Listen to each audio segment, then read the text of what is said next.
Hi hello नमस्कार, कसे आहात?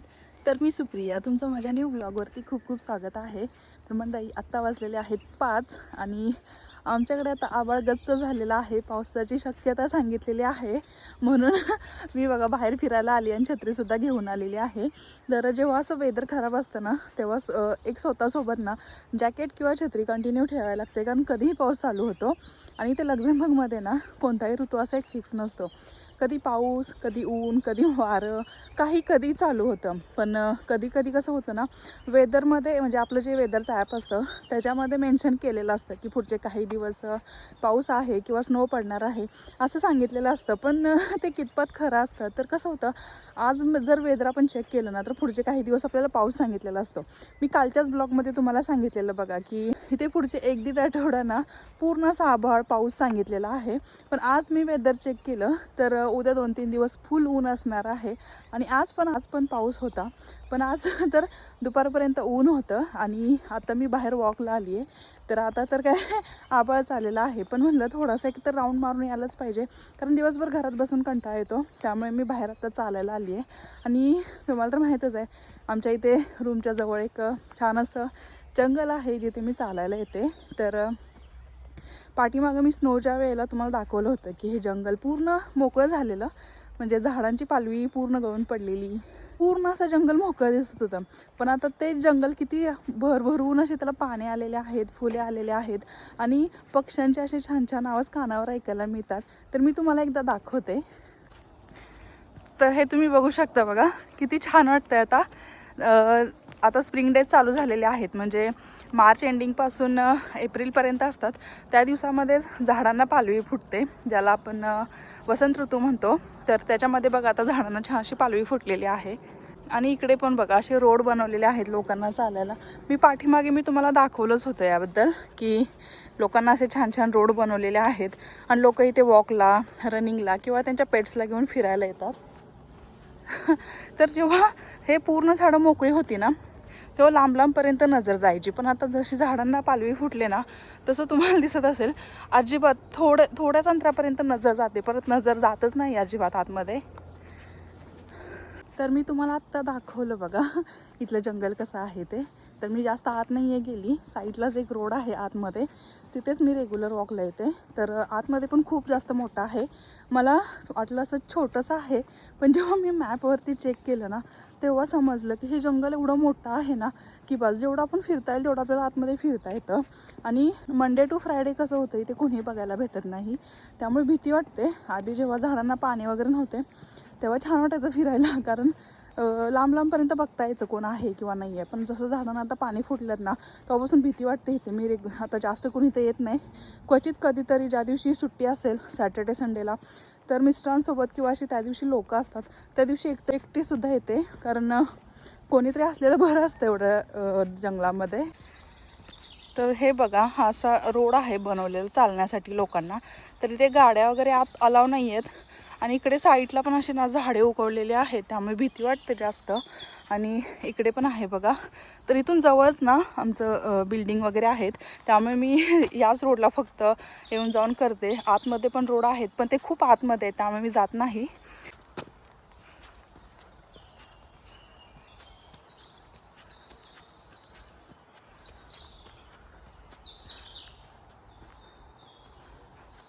तर मी आत्ता जिथे फिरायला आली आहे तिथे अशी मोकळी पण जागा आहे, मी दाखवलेलीच आहे तरी पण दाखवते आता. की ज्यावेळेला मी पाठीमागे सांगितलं होतं की काही ते जागा ना कम्युनची आहे किंवा काहीतरी शेतकऱ्याची आहे, जी ते गायींना चरण्यासाठी दिलेली आहे. मग आता ते सुद्धा छान छान असं गवत उगवलेलं आहे आणि आता इथं गायींनासुद्धा सोडलेलं आहे. तर मी तुम्हाला दाखवते की आता लक्झेंबर्गमधल्या गायी कशा असतात. तर मी खूप दिवसापासून म्हणत होते की हे मला बघायला भेटेल, पण फायनली आज बघायला भेटलेलं आहे. मी काही जस्ट अशीच फक्त वॉकला आलेली, पण हे मला बघायला भेटलं. म्हटलं चला तुमच्यासोबत शेअर करूया. तर मी तुम्हाला आता दाखवते. तर पाठीमागे मी तुम्हाला सांगितलं होतं बघा, ही जी सगळी जागा आहे ना ही कम्युनची किंवा एखाद्या शेतकऱ्याची असावी, जिथे गायींना चरण्यासाठी दिलेला आहे. एक काहीतरी ठराविक कॉन्ट्रॅक्ट असावं शेतकऱ्याचं कम्युनसोबत वगैरे, की काहीतरी 10 वर्षासाठी 5 वर्षासाठी जागा घेतली असावी त्यांच्या गायींना चरण्यासाठी. तर ही जागा एवढी मोठी आहे ना, तुम्हाला जो हा रोड दिसतो ना गाड्याचा, त्याच्या पलीकडे सुद्धा जागा खूप मोठी आहे. आणि इथे कसं होतं ना, गायींना जेव्हा स्नो चालू असतो 6 महिने बंद असतात गायी आतमध्ये गोट्यात आणि 6 महिने परत 7 ते 8 महिने असे बाहेर सोडलेले असतात. तर इथे ह्या सोडतात गायी. आता तुम्हाला दिसत असेल गवतसुद्धा किती हिरवं आहे, एकदम मस्त. आपल्याकडे कसं अशी जागाच नसते जास्त गायींना सोडण्यासाठी. जास्त करून आपल्याकडे गायी बंदच असतात आणि काय असेल ते 12ही महिने त्यांना जे काही गवत वगैरे सगळं शेतकरी स्वतः काढून आणून त्यांना घालतात. पण इथे तसं नाही आहे. इथं 6 महिने जे शेतकरी असतात ते स्टोअर करून ठेवतात, ते स्नोमध्ये वापरतात आणि नंतर 6 महिने तर ह्याची काही टेन्शनच नसते त्यांच्या गवताची वगैरे, कारण हे असं मोकळी जागा असते. तिथं गायी चरायला सोडलेल्या असतात. तर तुम्हाला समोर दिसत असतील बघा त्या गायी जाताना, तर मी तुम्हाला दाखवते. इथे असे लोकांना बेंचेस ठेवलेले आहेत आणि हा डांबरी रोड आहे. मस्त वाटतं इकडे चालायला, खूप छान वाटतं. मी कधी कधी अशी निवांत येऊन बसते इकडे ना, तर सगळ्या अशा पळत येतात. मी तुम्हाला दाखवते. कलर सगळा वेगळा आहे त्या गायींचा. आपल्याकडे जर्सी गाय म्हणतात ना, जशा काळ्या आणि पांढऱ्या असतात, तशा ह्या वेगळ्या कलरच्या आहेत. असा ब्राऊन कलर आणि व्हाईट कलर असा 2 कलर मिक्स आहे या गायांचा. तर मी मगाशी तुम्हाला म्हटलं होतं बघा, हे तर लोक रनिंगला येतात, तर हे लोक रनिंगला आलेले आहेत बघा. तर ह्या बघा असं सगळं एक सोबत फिरतात, चालतात.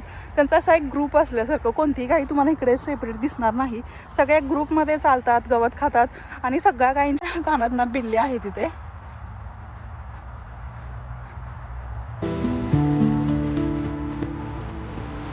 तर या बघा गाई माणसालकी पळत येतात.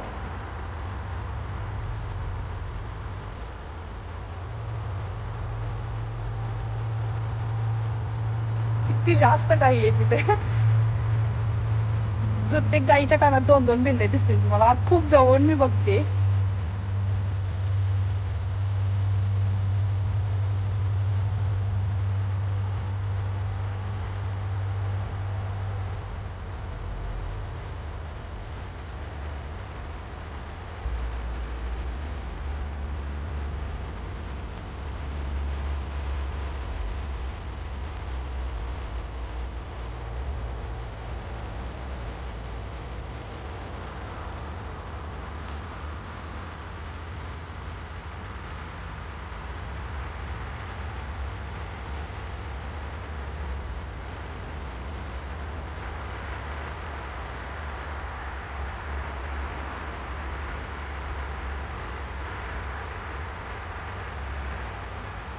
तर तुम्हाला हे समोर झाडे दिसतात ना, याच्या पलीकडे गोटा आहे गाईंचा, खूप मोठा गोटा आहे. तर त्यातल्याच ह्या गायी आहेत तिथे चरायला सोडलेल्या असतात. एक 7 ते 8 महिने म्हणजे सप्टेंबर ऑक्टोबर पर्यंत ह्या गायी ते चरायला सोडतात. तर इथे तुम्हाला दिसत असेल बघा, असा चालण्यासाठी रोड केलेला आहे लोकांना आणि दोन्ही साईडला तारेचं फेसिंग आहे, ज्याच्यामुळे लोक पण आत एंटर करत नाहीत आणि गायीसुद्धा बाहेर येत नाहीत. ज्यामुळे कसं होतं, एकदा सकाळचा गायींचा मालक यांना इथे सोडून गेला की डायरेक्ट संध्याकाळी त्यांना फक्त घ्यायला येतो, ज्याच्यामुळे गायीसुद्धा कुठे जात नाहीत, काय नाही, टेन्शन नसतं काही. त्यामुळे छान आहे. तर अशा प्रकारे ना इथे गायींना चरायला सोडलं जातं. म्हणजे कसं 5-6 महिने स्नो असतो, त्यावेळेला ऊन पण नसतं, खूप जास्त बर्फ पडतो, गवत पण नसतं आणि त्यावेळेला गायींना त्रास पण होतो. म्हणून त्या गायी 5-6 महिने बांधून असतात. आणि एकदा समर डेज चालू झाले म्हणजे ऊन चालू झालं की ते छान छान असं गवत उगवायला सुरुवात होतं. तेव्हा कसं सप्टेंबर ऑक्टोबरपर्यंत ना गायी इथेच असतात. दररोज असं चरायला इथं सोडलं जातं, त्यामुळे लोकांना पण इथे बघायला भेटतं. आज पण मी जस्ट असे वॉकला आली होती तर मला बघायला भेटला, म्हणून म्हटलं चलाही तुम्हालाही शेअर कराव्यात की इथं गायींसाठी कशी सोय केलेली असते. त्यामुळे कसं होतं ना, इथे असं गायींची चरण्याची एवढी छान सोय केलेली आहे की 5-6 महिने 7-8 महिने शेतकऱ्यांना टेन्शन नसतं की त्यांना बाबा काय खायला घालायचं काय नाही. त्यामुळे बरं असतं. आपल्याकडे कसं गायी 24 तास 12 महिने बांधून असतात. क्वचित गावाकडे कुठेतरी आता डोंगराकडे वगैरे अशा गायी बघायला भेटतात. नाहीतर जास्तीत जास्त कसं जर्सी गाय असतात ते बांधूनच असतात. मग त्यांना कसं शेतकऱ्याने डोक्यावरून ओझं आणायचं, त्यांना खायला घालायचं, ह्या खूप गोष्टी आपल्याकडे चालतात. आपल्याकडे पण कसं होतं, एवढी जागा जास्त नसते, त्यामुळे जरा प्रॉब्लेम असतो. इथे तुम्हाला दिसेल किती मोठी जागा आहे. आपल्याकडे याच्यामध्ये पूर्ण गाव बसेल एवढी जास्त जागा आहे इथे. आणि इथे कसं अजून जास्त पॉप्युलेशन नाही आहे, म्हणून जेव्हा जास्त पॉप्युलेशन होईल तेव्हा इथे सुद्धा मोठमोठ्या बिल्डिंग बघायला भेटतील, तेव्हासुद्धा ह्या गायींना असे बांधूनच खायला घालतील. तर ह्या सगळ्या गायी ना ग्रुपमध्ये चरताना दिसतील. एकही गाई तुम्हाला सेपरेट बघायला भेटणार नाही. आपल्याकडे पण कसं जरा गायींना कुठे मोकळं सोडलं की गायींची एकमेकांची मारामारी चालू होते, पण इथे तसं नाही आहे. या गायी सगळ्या सोबत चरतात, सोबतच. म्हणजे एक 6-7 वाजता काय ते त्यांचा मालक घ्यायला येतो त्यांना. नंतर दुपारी कसं होतं, त्यांना असं पाण्याची पण सोय करायला येतात. ते जे पाण्याचे टँकर असतात ना, ते घेऊन येतो मालक आणि त्यांना असं आतमध्ये पाण्याची सोय केलेली आहे. तुम्हाला तिथे आतमध्ये दिसत असेल ते तसं त्यांना पाण्याची सोय केलेली आहे.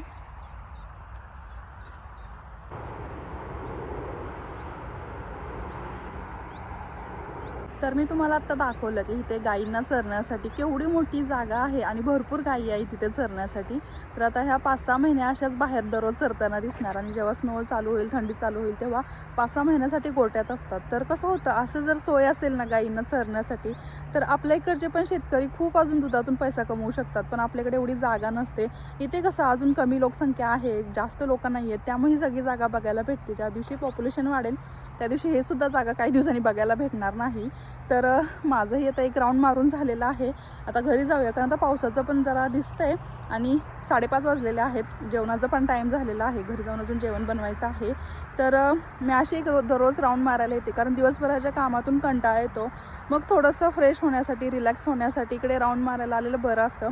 सॅटर्डे संडेला पार्कमध्ये किंवा मग बाकीच्या सोमवार ते शुक्रवारमध्ये अशी संध्याकाळी एक राऊंड मारायला येते. त्यामुळे छान वाटतं. कारण कसं होतं, घरात पण बोर होतं, कोणी बोलायला नसतं काम सोडलं तर. त्यामुळे बाहेर पडलं की 4 लोक दिसतात, तरी बोलली नाहीत तरी, त्यामुळे छान वाटतं. त्यामुळे बाहेर पडते मी. तर चला मग, कसा वाटला हा ब्लॉग मला कमेंट करून सांगा आणि भेटू अशाच एका न्यू ब्लॉगमध्ये. तोपर्यंत स्वतःची काळजी घ्या आणि आनंदी राहा. बाय.